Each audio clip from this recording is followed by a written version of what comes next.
which is exciting. Oh, we should start with Nerissa, because this is, I think she already talked about this a little bit, but I gotta tell you guys the story from my side. I can't really remember what specifically was happening, but I feel like me and Wawa later, now that Ina has talked a bit about it, I don't feel so bad talking about it, but Ina, you know, she had the idol disguise on, the typical idol mask, sunglasses, and a hat, you know, So, like... we met before saying hi to each other, and so what happened was, before we knew each other, we were kind of in the same room, and then I was like, surely that cannot be Nerissa. I was like, could it be? Because like, I was like, and then I just went along doing my own business, and then I went to buy some bento from the konbini, right?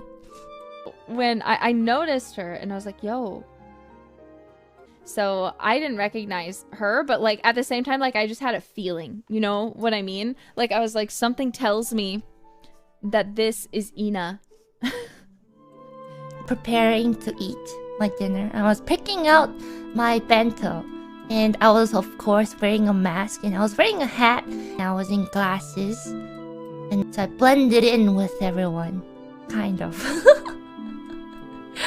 I'm like, I just know, like her hair's all tucked in the cap, so like I can't really tell, but I'm like, I'm pretty sure. I think wearing a mask in Japan is not that, what should I say, not that rare. And then I was looking through the bentos, and there weren't that many, I guess, available, because it was like past dinner time. And then Nerissa walked into the store. I think she was talking with Fuamoko. I didn't know it was Fuamoko at the time either. And then I heard her voice, and I was just looking at the bento, hearing her voice, and I was like, that sounds kinda familiar.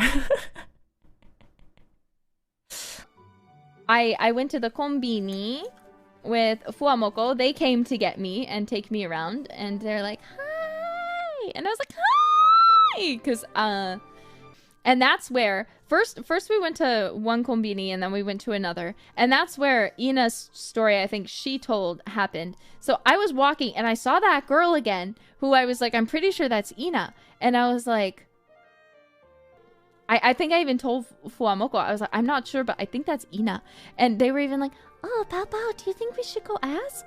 And they're like, no, we shouldn't do that, Bao Bao. So we're just walking around. So we went to the next konbini, and the weird thing was Ina, who was in that store walking around with like a like big cart thing. Not a big cart, but like one of those hand baskets. Yeah, the like hand baskets. Suddenly, so we go into this other one, and admittedly it was pretty close, so it's not like it was super far, but suddenly she walks into that one too and grabs a hand basket, and I was like, are we being followed? I was like, maybe that's not Ina, actually. Surely it has to be her. So I was kind of like, I wasn't looking their direction, but I was not suspiciously, kind of still looking at the bentos, and I was like, should I go say hi? But then at the same time, I was like, I didn't want to be creepy. And I didn't want to be very suspicious, because imagine if they, you know, just randomly walked into a konbini, and then someone wearing a baseball cap, a mask, and glasses walks up to it and goes, hey, you Nerissa from Hololive? Like, that would really creep them out, you know? And then I realized I walk in, and of course they're standing in the konbini in the line to buy something, and we slightly make eye contact. I'm just like, oh no, they're gonna think that I followed them into they're gonna think I followed them into the konbini.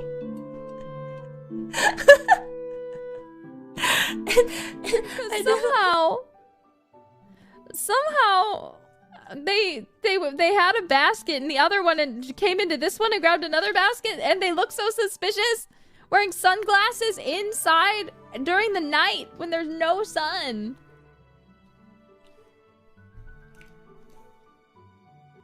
I was scared. But again, I was like, I'm pretty sure. And then she texted me and she's like, hey, were you like into konbini? I was like, it was Ina! She was very